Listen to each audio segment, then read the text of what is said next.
अंदाज़ा लगाया जा सकता है कि कमलनाथ जी अपने सामाजिक और राजनीतिक जीवन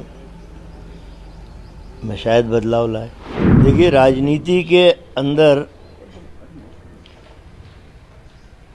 तीन चीज़ें काम करती हैं: मान, अपमान और स्वाभिमान। जब इन पे कहीं चोट पड़ती है तो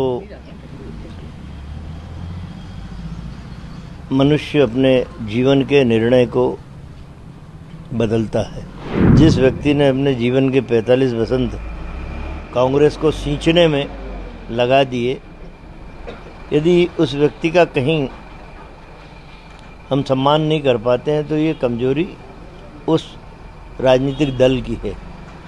कारण तो यही हो सकता है। जिस व्यक्ति के साथ मैंने 40 बरस काम किया है, यदि कहीं उसका अपमान होता है तो मैं उस व्यक्ति के सम्मान के लिए किसी भी हद तक जा सकता हूँ। देखिए, राजनीति के अंदर तीन चीज़ें काम करती हैं: मान, अपमान और स्वाभिमान। जब इन पे कहीं चोट पड़ती है तो मनुष्य अपने जीवन के निर्णय को बदलता है। और राजनीति का जो घटनाक्रम भारतवर्ष में जिस तेजी के साथ बदल रहा है, एक इतना शीर्ष राजनेता जिसने जीवन के 45 वर्ष में कांग्रेस के लिए और इस राष्ट्र के लिए बहुत कुछ किया है, इतना बड़ा नेता जब अपने दल से अलग हट के जाने का विचार करता है तो इसके पीछे तीनों सूत्र काम करते हैं: मान, अपमान और स्वाभिमान। तो अभी तो ऐसा कोई निर्णय हुआ नहीं है कि कमलनाथ जी चले गए हों, अभी अटकलें मात्र हैं। तो कारण जो आपने कहा कि क्या कारण, तो कारण तो यही हो सकता है। राज्यसभा में नहीं भेजा गया या कांग्रेस अध्यक्ष पद से हटा दिया गया? अब मैंने उन बातों का खुलासा नहीं किया। मैं तो इसीलिए मैंने सूत्र वाक्य बोल दिया कि मान, अपमान और स्वाभिमान। जिस व्यक्ति ने अपने जीवन के 45 वसंत कांग्रेस को सींचने में लगा दिए, यदि उस व्यक्ति का कहीं हम सम्मान नहीं कर पाते हैं तो ये कमजोरी उस राजनीतिक दल की है। इसलिए आदमी स्वतंत्र है फिर कदम उठाने के लिए। जाने की संभावना है? ऐसा तमाम सारे राष्ट्रीय टीवी चैनल बता रहे हैं। कई जगह से दूरभाष पे फ़ोन आ रहे हैं वरिष्ठ जनों के। तो जब छिंदवाड़ा के कार्यक्रम निरस्त कर दिए गए अचानक, तो ये अटकलें स्वाभाविक तेज हो गई हैं और अंदाज़ा लगाया जा सकता है कि कमलनाथ जी अपने सामाजिक और राजनीतिक जीवन में शायद बदलाव लाए। आपकी कोई बात हुई है? मेरी कल भी चर्चा हुई थी, मेरी होती रहती है लगभग, अमूमन कल हुई थी मेरी शाम को। किस विषय पर की बात? अब राजनीतिक लोग हैं तो राजनीति भी चर्चा होती है और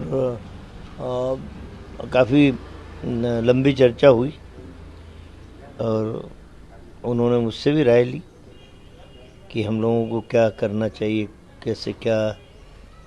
मैंने मुझसे ज़्यादा आप परिपक्व हैं और राजनीति की उन कठिन डगर पे आप चले हैं, तो कठिन परिस्थितियों में क्या निर्णय लिया जाना चाहिए, आपको लेना चाहिए। आपका लंबा करियर उनके साथ शुरुआती दौर से रहा है, तो अगर बीजेपी में कमलनाथ जी, नकुलनाथ जी जाते हैं तो क्या आप भी उनको फॉलो करेंगे? देखिए, ये बात भी कमलनाथ जी ने कही कि आदमी स्वतंत्र है आने और जाने के लिए। मैं भी स्वतंत्र हूँ, लेकिन यदि जिस व्यक्ति के साथ मैंने 40 बरस काम किया है, यदि कहीं उसका अपमान होता है तो मैं उस व्यक्ति के सम्मान के लिए किसी भी हद तक जा सकता हूँ। दिग्विजय सिंह आज सुबह तक कह रहे थे कि कमलनाथ नहीं जाएंगे, छिंदवाड़ा में ही है। इन दोनों की बड़ी गहरी मित्रता है। तो पूरी भारत के लोगों ने, मीडिया चैनलों ने मुझसे ज़्यादा दिग्विजय सिंह जी की बात पे भरोसा करना चाहिए कि दोनों अंतरंग मित्र हैं। और दिग्विजय सिंह जी ने जब बात की है आज ही, तो वो बात ज़्यादा एथेंटिक हो सकती है। लेकिन अब चूंकि लोकसभा का चुनाव नज़दीक है, तो इसको किस तरह से देखते हैं? बीजेपी दावा कर रही है 70 पार 400 पार। देखिए, राजनीतिक दल कोई भी हो, बीजेपी हो, कांग्रेस हो, समाजवादी हो, कोई भी, देखिए आप समझते हैं कि जब भी चुनाव पास में आते हैं तो इस तरह के दावे प्रतिदावे होते हैं और हर आदमी अपना बढ़त दिखाता है। भाजपा चूंकि इस समय चलत में है, हर कदम पे उसे सफलता मिल रही है, भले साम दाम दंड भेद अपना रही हो, तो सफलता तो मिल रही है। तो उन्होंने यदि नारा दिया है 400 पार का, तो वो उनकी रीति नीति के हिसाब से बोला है।